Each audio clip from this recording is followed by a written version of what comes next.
내 마음의 한시 6주차 5번째 시를 공부하도록 하겠습니다. 우리 시로는 22번째 22번 연번이고요. 우리 교재는 18페이지에 있습니다. 유정원의 조부도라는 작품입니다. 조는 조서라는 뜻이고요. 여기에 있습니다. 요 글자는 조서라는 뜻이고요. 부는 이를 부자입니다. 이거는 이제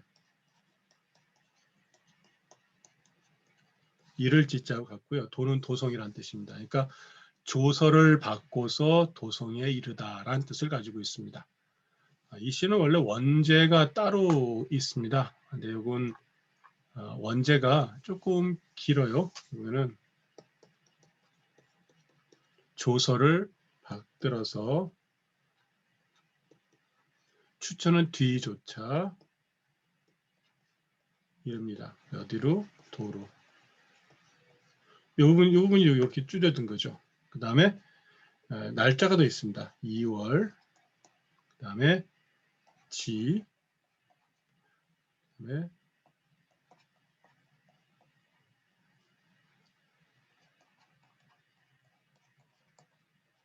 파상, 빠졌네요. 글자가.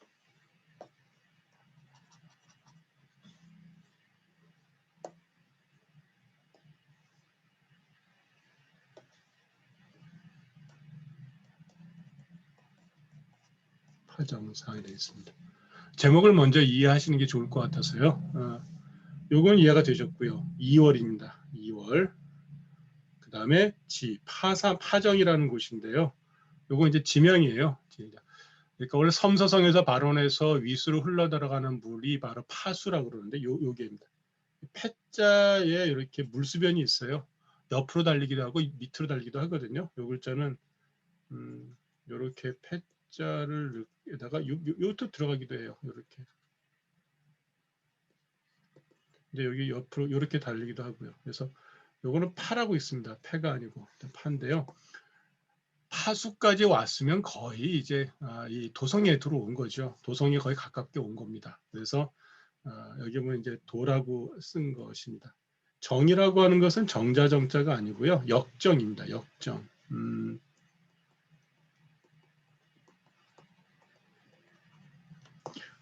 이 어떤 일정한 거리마다 역정을 두어 가지고 일종의 이 중앙의 명령이 지방으로 내려갈 때 말 하나로만 갈 수는 없잖아요. 중간에 말을 바꾸든지 하면서 갈 수 있도록 만든 게 역이죠. 그게 역이에요. 그다음에 거기에 일단 일정한 그 거리를 두고 만드는 관부 같은 게 정이에요. 정자하고는 달라요. 우리가 이 풍경을 완상하기 위해서 만들어 놓은 그런 이 정자하고는 다른 것입니다. 일종의 역정이라고 하는 것은 그 지역의 어떤 지방관의 역할도 하는 거예요. 그래서 어쨌든 지명처럼 쓰입니다. 그래서 타정까지 이르렀다라는 얘기입니다. 2월 1일, 음력 2월 1일 또는 2일 정도 되면 보통 중화절이라고 부르고 농사철이 시작되는 때입니다. 자, 이 제목을 먼저 기억을 해 두시고 제가 중간에 또 다시 이 시를 보다가 설명을 드리도록 하겠습니다. 이 시에는 시제가 하나, 이 주가 하나 붙어 있는데요. 시제 아래는 유자우가, 즉 유종원이 폄소에 있다가, 즉 이 좌천되어 있다가 조소를 받고 석방되어 돌아왔다라고 하는 이 말이 달려 있습니다. 뭐 다 아시다시피 유종원이야 뭐 너무도 유명한 인물이죠. 한유, 유석 이런 인물들과 함께 뭐 당나라 때 아주 혁신적인 어떤 이 지식인으로서 역할을 많이 했던 분이죠. 또 유하동이라고도 부르기도 하고 유유주라고 부르기도 합니다. 유주라고 하는 곳은 이번에 이제 좌천됐던 곳이 유주였거든요.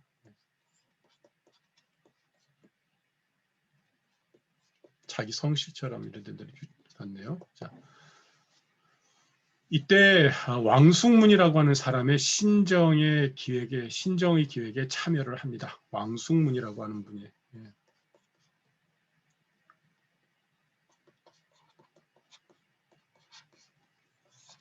실패를 합니다. 이게 실패를 하고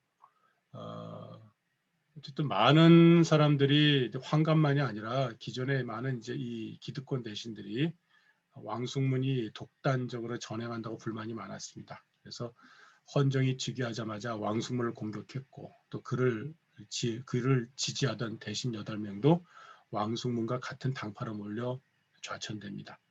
이 가운데 유명한 문의 2사람이 있습니다. 하나가 유정원이고 또 다른 한 사람은 유우석입니다. 2사람은 의기투합했던 인물이죠. 유우석은 시로 유명했고 유정원은 산문으로 유명했었습니다. 이때 바로 이제 유정원이 유주가 아니라 영주네요. 제가 잘못했습니다. 영주로 이제 좌천되어 가고 유우석은 낭주라고 하는 곳을 좌천됩니다. 모두 다 이 장강 이남에 있는 외지고 낙후된 곳이었는데 거기서 10여 년 정도 긴 세월을 지내다가 올라오게 됩니다. 유우석의 시 가운데에도 10년 만에 돌아와서 예전에 갔었던 복사꽃이 많이 피어있던 곳에 가서 쓴 시가 유명한 시가 있거든요. 그런 것처럼 이 유정원의 경우에도 지금 11년 만에 지금 이제 조정으로 돌아오게 됩니다. 지금 이거는 바로 그때 쓰여진 시입니다. 그때 쓰여진 시입니다. 그러니까 794년이에요. 그때가. 자, 794년. 이때 유자우가 이제 예부 원해랑이었는데 왕숙문의 일파로 몰려서 영주 사마로 편적이 됩니다. 그리고 나서 810년, 15년이네요. 한 11년 만에 조서를 받고 이제 도읍으로 오게 됩니다. 그리고 2월경에 파정에 이르러서 이 시를 짓습니다. 이 영주에서 이 장안까지 거리가 대략 5천리 또는 4천리라고 그러는데요. 여기 시에 보면은 나중에 5천리라고 나옵니다만은 또 다른 판본은 4자로 나와요. 그래서 약 한 4천리가 된다라고 해서 대략 이런 4자를 고쳐야 된다 이런 분들도 계시기도 합니다. 자, 그 다음에 이제 돌아오면서 쓴 시가 이 시인데요. 한번 보도록 하겠습니다. 읽어보겠습니다. 11년 전 남독의 오천리의 북귀인 였습니다. 조서 허축 양화지 영로 개화 처처신. 이 창작 배경을 알고 나면 시는 쉬워지는데 또 덕분에 우리가 긴장하지 않을 수가 있어요. 그래서 제가 되도록이면은 이런 어떤 이 창작 배경을 애써 알려드리지 않고 시 안에서만 해결해 보려고 좀 하는 중입니다. 우리가 어느 순간에 보면은 그 사람도 그렇잖아요. 사람을 바라볼 때도 그 사람이 학연이 어떻게 되고 지연이 어떻게 되고 또 사람들의 관계가 또 어떻게 되고 또 뭐 이런 것들 가지고서 우리가 혈연 관계 어떻게 되고 이거 알고서 이 사람을 이제 파악을 하게 되는데 그러면 이 사람의 사람 자체를 보질 못하고 누구의 자식이고 또 누구의 집안이고 어디에 살며 어디를 나왔고 이게 여기에 이제 덮씌워져서 이 사람 자체를 보는 눈이 흐려지는 경우가 아주 많은 것 같습니다. 고등학교 때를 기억을 합니다. 연세대학교 사회학과 교수님의 글을 본 적이 있어요. 우연한 기회에 봤는데요. 그때 바로 이 얘기가 지금도 박혀 있습니다. 한국 사회는 혈연과 학연과 지연을 넘어서는 작업이 참 힘들다. 사회학 하시는 분이 평생 했던 연구 성과였는데 지금도 전 그렇다 생각해요. 참 벗어날 수 없는 부분인데 이걸 넘어서기 방법이 참 힘들어요. 그런데 우리는 문학작품 볼 때도 그렇더라고요. 방금 제가 설명해 드린 거를 말씀을 드리고 나니까 이 유정원의 이 시에는 알게 모르게 선입견이 박히지 않으시겠어요? 이 시는 잠깐 예외적으로 좀 설명을 좀 드렸습니다. 자, 11년 전 남독의 오천리의 북귀인 11년 전에 딱 수가 맞죠? 이 연수가 794년에 좌천돼서 815년에 왔으니까 11년에 딱 떨어집니다. 그죠? 11년 전에 자, 남독의 남쪽으로 건너왔다 그랬습니다. 도자는 건널 도자입니다. 즉 장안에서 영주로 남쪽 지역이니까 남쪽으로 건너온 나그네가 그랬습니다. 사실 여기서 중요한 건 나그네란 뜻인데 나그네인데 저는 이거 했습니다. 나그네. 오천리의 북귀인이라 오천리 밖에서 북쪽으로 돌아가는 사람이여라. 오천리는 바로 장안에서 영주까지의 거리를 말한다고 합니다. 그래서 다른 판본에는 이게 사자로 되어 있어요. 특히 이제 전당시에 보면은 사자로 되어 있는데요. 오천리도 괜찮을 것 같아요. 저는 연주식격이 뭐 특별히 뭐 이게 틀렸다라고 하는 걸 좀 그런 것 같고요. 일단 오천리로 하겠습니다. 오천리 밖에서 북쪽으로 돌아가는 사람이라네. 북으로 돌아갑니다. 그리고 객이 이게 인이 됐어요. 저는 이건 전에는 눈여겨보지 못했던 부분인데 같은 사람을 두고 한 번은 객으로 표현하고 한 번은 사람인으로 표현하고 큰 차이가 없어 보이긴 하는데 굳이 의미를 부여한다면은 이제 나그네 생활을 끝냈다. 이제 정처 없는 생활을 끝내고 내가 가야 될 곳으로 간다. 귀라는 걸 그렇잖아요. 원래 귀라고 하는 것이 내가 돌아갈 곳으로 돌아갈 때 귀라고 하는 거거든요. 그냥 떠나간다 해서는 북거라고 할 수 있어요. 떠날 거자를 쓸 수 있겠죠. 그죠? 떠날 거자를 쓸 수 있음에도 불구하고 귀자로 쓴 이유는 있을 것 같다라는 거예요. 그래서 돌아갈 곳으로 돌아가는 거기 때문에 이제 나는 나그네 생활은 끝났다라고 하는 거. 그래서 개이란 말이 사라지고 사람인으로 된 것이 아니겠는가 싶습니다. 이건 약간의 이 추정인데요. 많은 경우는 어쨌든 내가 돌아갈 걸 돌아가는데 나를 계기로 부르는 경우는 거의 없는 것 같습니다. 자, 11년 전 남쪽으로 건너왔던 나그네 오천리 밖에서 이제 북쪽으로 돌아가는 사람이네. 이 시도 기련 수목대격입니다. 그러니까 앞서도 사실은 앞서 우리가 봤던 시도 무산여별도 오천리의 삼령객 그다음에 12봉전 일망축을 했잖아요. 오천리하고 12봉에서 5천과 10이라고 하는 숫자가 기련해서 즉 요 1, 2구에서 서로 대를 이루는 것처럼 여기도 11이라는 숫자하고 5천이라는 숫자가 서로 대격을 이루고 있습니다.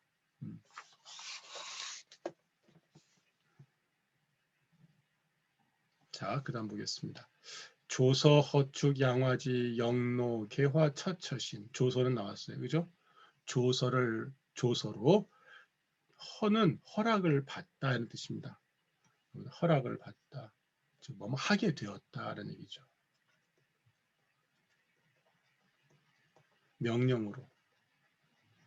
명령을 받아서 하게 되었다. 조서로 허락할 수 있는 것은 임금만 가능하죠.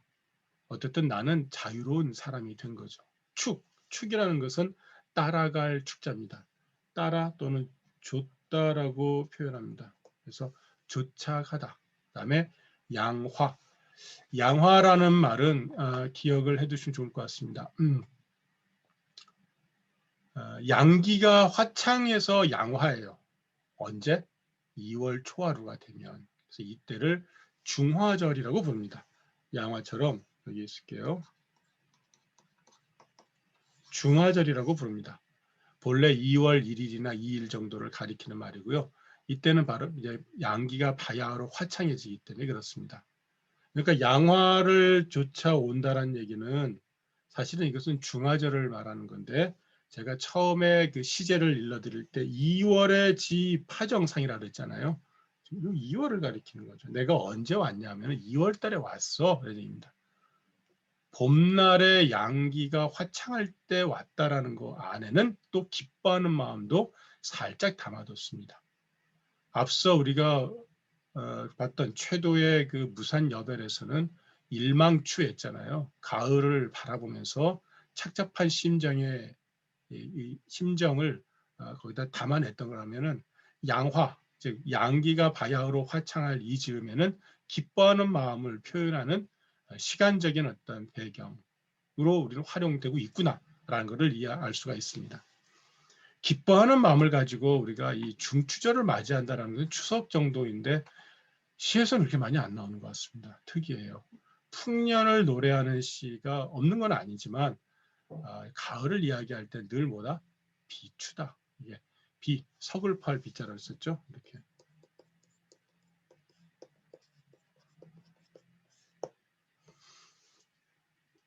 자, 조소로 양기를 따라 이르도록 허락을 받았으니 영노개와 처처신이라. 역마을, 약간 역정이라고 그랬잖아요. 이게요. 역길이죠. 역길에 개화, 꽃이 피어 있는데 역길에 핀 꽃들이 처처신이라. 여기서 그 많이들 거론되는 이 규절이 처처신이라는 겁니다. 곳곳마다 곳곳마다 새로워라. 사실 곳곳은 앞에 하나 글자가 더 들어가야 돼요. 도처입니다. 도처. 요 첫자 앞에는 요 글자죠. 이를 도자. 내가 가는 곳마다 한 곳에 있는 건 아니에요. 옆길에 꽃이 피었는데 역으로 가는 길에 꽃이 피었는데 따박따박 가는 그 길마다 곳곳이 너무도 새로워라. 그렇죠?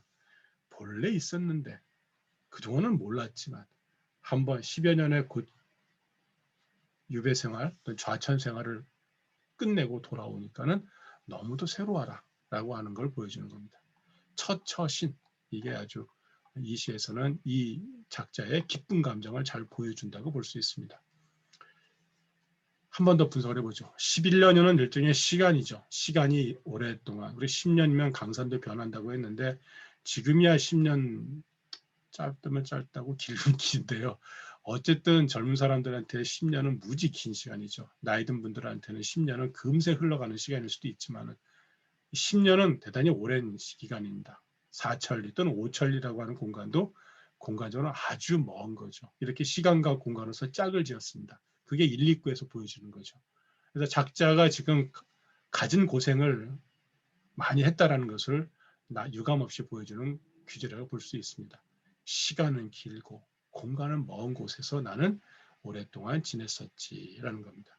물론 그 사이에 객과 인이라고 하는 거, 남도와 북귀라고 하는 변화된 상황이 있긴 있습니다. 그 다음에 이 마지막 두 구에서는 이제 봄날 내가 돌아오는 어떤 풍경, 그 다음에 기뻐하는 마음들을 보여주는데요.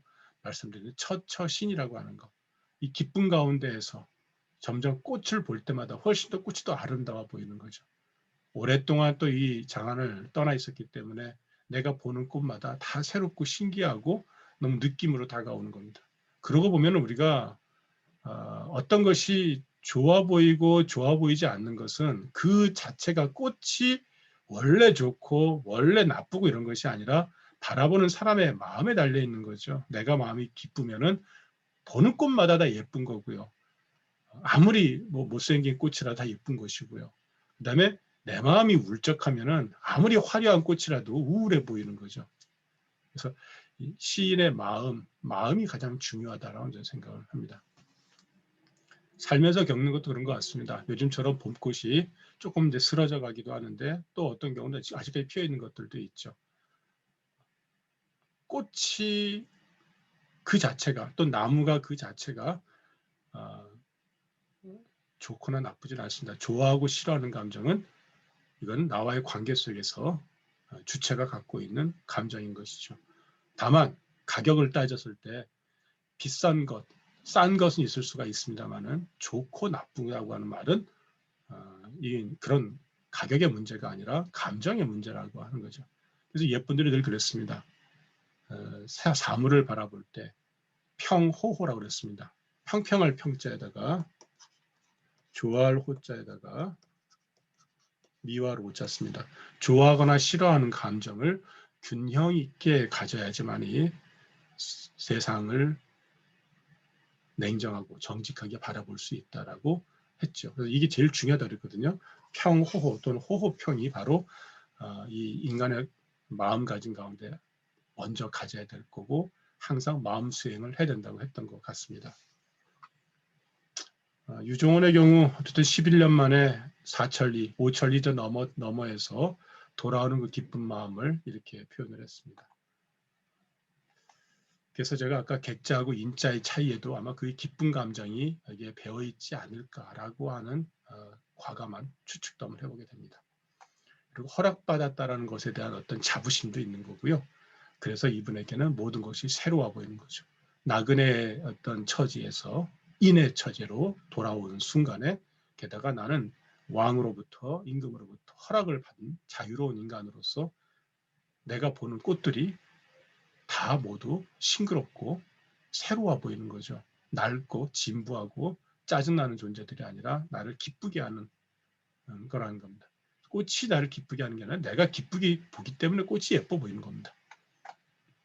그 마음을 딱 보여주는 것 같아요. 그죠? 마음에 달렸다라는 점을 유정원의 시에서는 읽을 수 있지 않을까 싶습니다.